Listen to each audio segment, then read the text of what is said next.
Hello and welcome to another episode of Rantland Podcast. I am your host, Peanut the Ranter.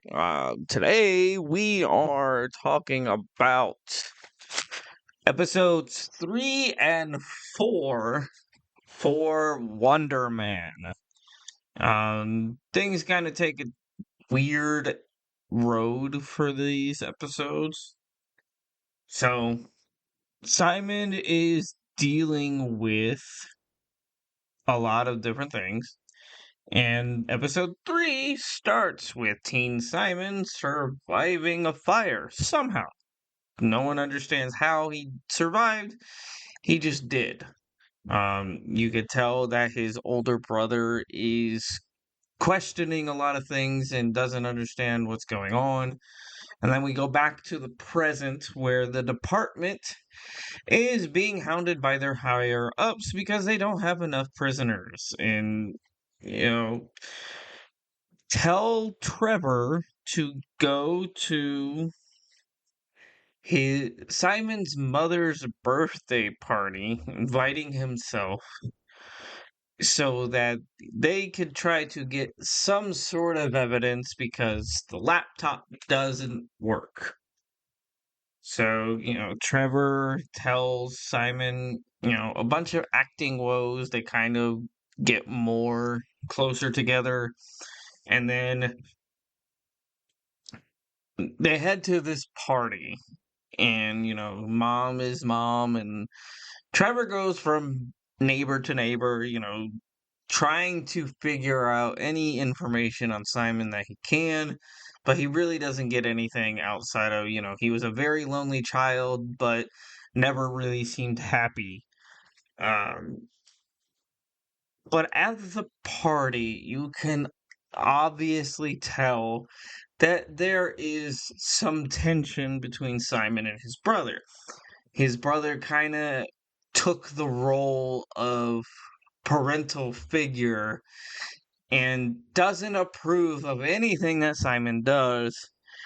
And after the party's over, Simon and Eric have this argument over, his role as an actor and that, he's not actually, supporting himself in any way. He's scrounging off his mom and all this other typical you're not doing good enough type of banter that families tend to give each other.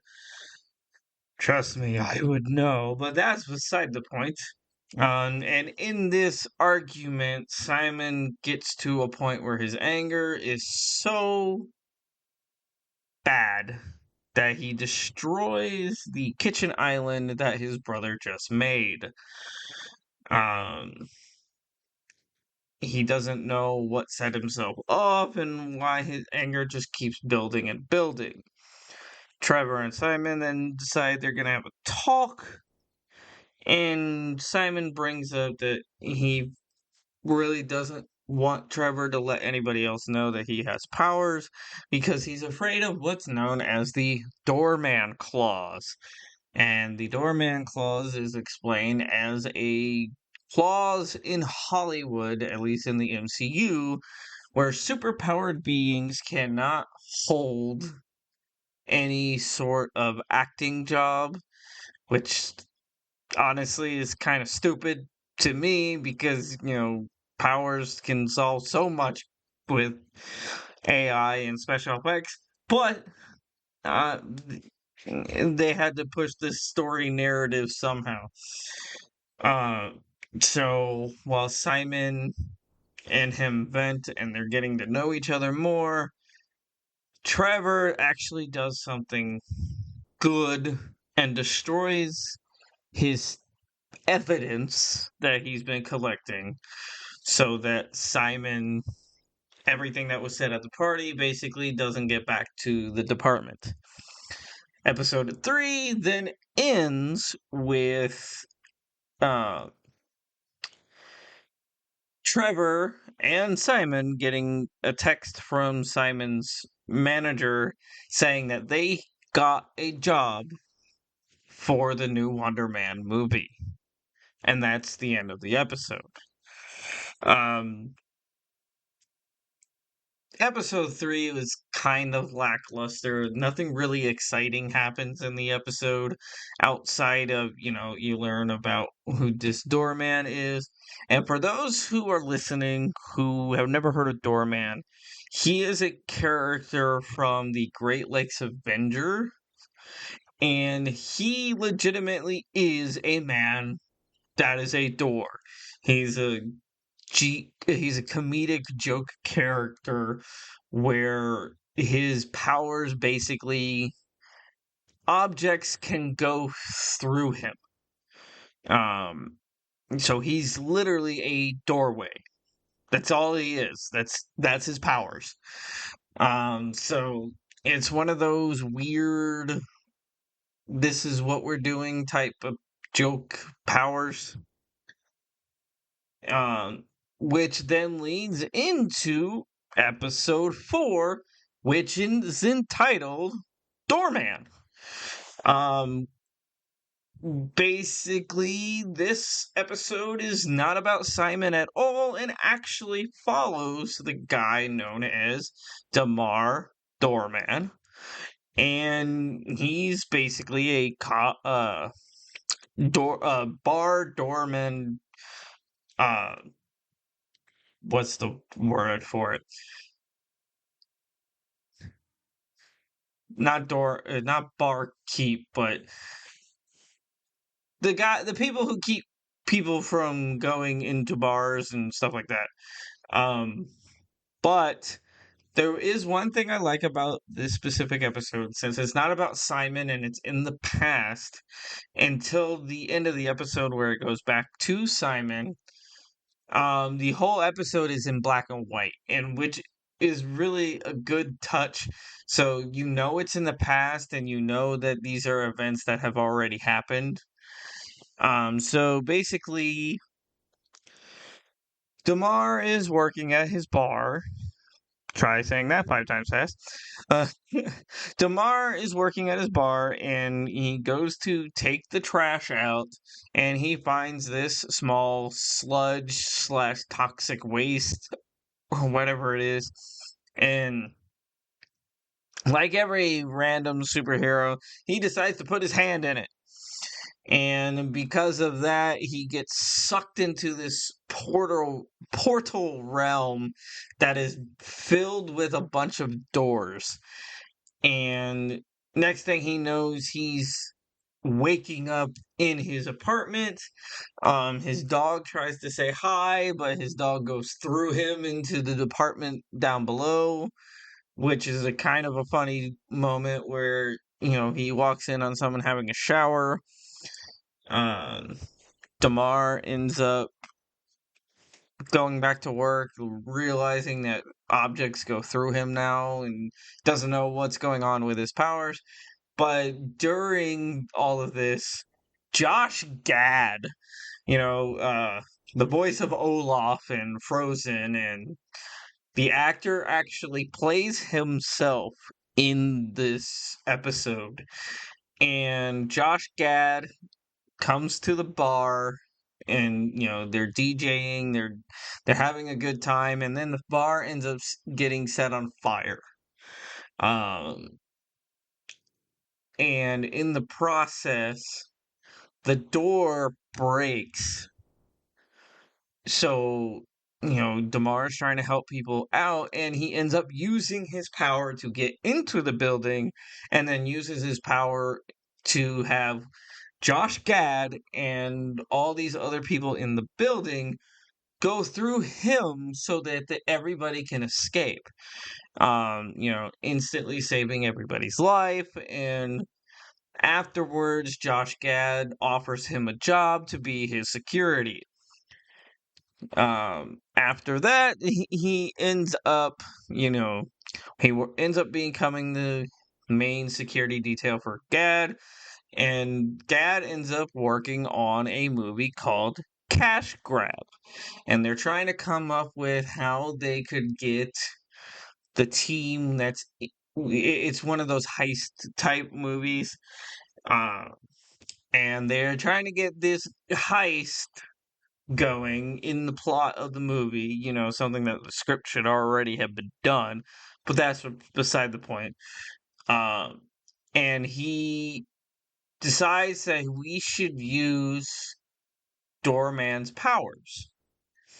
He decides to say yes. They end up becoming an overnight sensation once the movie is released. He starts becoming majorly famous, getting, deals everywhere around. But like with a lot of characters, the famous celebrity lifestyle becomes too much for him. Eventually, he starts questioning his own worth, and slowly but surely becomes an alcoholic. Eventually, Josh Gad calls him up after, all of his bills are past due. He's down on his luck. He's lost a lot of stuff. He's even had a lawsuit happen where one of the products that he endorsed ended up having a lawsuit because people were burning their hands, um, implying that he can't feel heat anymore or something like that. But because of all of that, he starts slowly becoming an alcoholic and just can't deal with anything without alcohol in his system. So when they're recording the sequel, um, it ends up the alcohol in his system ends up screwing things up with his powers. And when Josh Gad goes to go through Doorman, he disappears and never reappears, which led to the whole internet social media thing of where's Josh Gad, which I kind of thought was stupid, but I understand why people were doing it. It's kind of funny, but his powers malfunction, and because of that situation, that is where the new doorman clause came from, where because of this situation, not only does the department now constantly keep a running record on Simon, or not Simon, but Damar. Well, now both of them. But they created the doorman clause, and it leads to an ending scene with Simon. I don't know if that's in the past when he finds out about the Damar clause or the doorman clause, but it shows him watching that clip. Freaking Mario Lopez, he pops up everywhere and ends up doing and walking off of a set, and that's the how the episode ends. I will say out of the two episodes I like the most out of these two, it would definitely have to be the Doorman episode. I enjoyed it a lot more. It goes into details on everything within a quick 20-minute limit. Um, but overall, still, the show is very lackluster. It doesn't really. While it's not boring, it doesn't really. It's not one of my go-to shows, and I probably will not actually rewatch this once I'm done doing this series. And that bothers me as a Marvel fan because I wanted to enjoy this, and I'm already halfway through the series, and I'm like, do I really have to sit do these other 4 episodes? It's just so slow. I understand that it's not gonna be one of those super powered, every episode is a super fight or something like Daredevil or, Jessica Jones, where, while there's a lot of plot, there's also a lot of action. This just is a struggle to sit through. I don't know. What do y'all think? I, like I said, I'm a fan, but I'm not the biggest fan. I don't think the show sucks. It's just not my personal cup of tea. So tell me what y'all think, um, and we'll add on to episodes 5 and 6 next time. And always remember to keep on ranting.